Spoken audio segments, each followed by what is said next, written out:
Bon, peut-être enfin réussir à la faire cette vidéo sur Nike Virgil Abloh là. Même si je parle pas espagnol.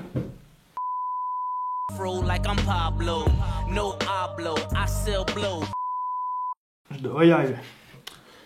Alors, Nike Virgil Abloh, qu'est-ce que c'est? C'est une collab qui a été pensée comme un custom, mais seul problème c'est que tout le monde est en sang dessus, alors que ça pue.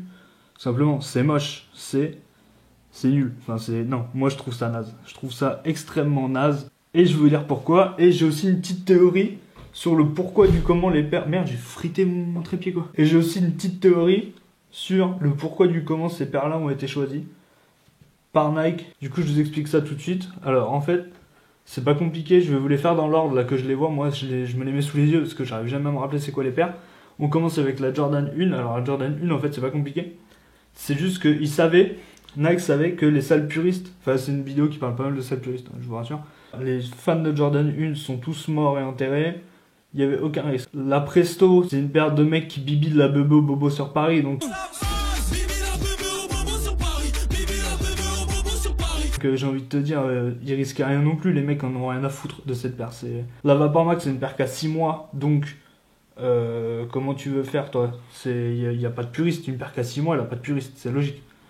La 86, la 86, n'importe quoi. La 90, contrairement à la Air Max One, elle a très très peu de puristes également. Parce que crois-moi bien, s'ils avaient fait ce custom là, enfin ce truc, sur une One, à Berlin, Amsterdam, les boutiques Nike, elles auraient pris feu mon pote. Hein. Ça les aurait coursés avec des fourches et des lances, hein. Attention.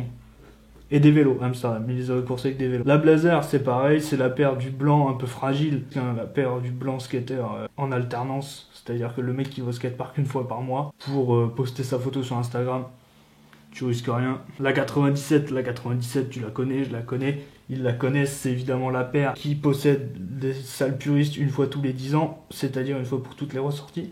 C'est-à-dire qu'en fait, là, à partir de Noël prochain, à peu près, il n'y aura plus de sales puristes de la 97. Tu pourras sortir tes 97 dans la rue en paix. La Super Zoom Fly, je sais pas quoi, option overboard, bah, elle vient de sortir. Alors, du coup, c'est pareil, aucun puriste, aucun risque. C'est peut-être celle que je trouve la moins moche. Alors, faut savoir, je les ai toutes vues en vrai.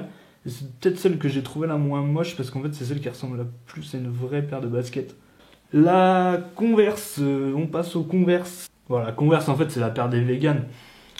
C'est les vegans qui portent des Converse. Veganism is the sad result of a morally corrupt mind. Reconsider your life.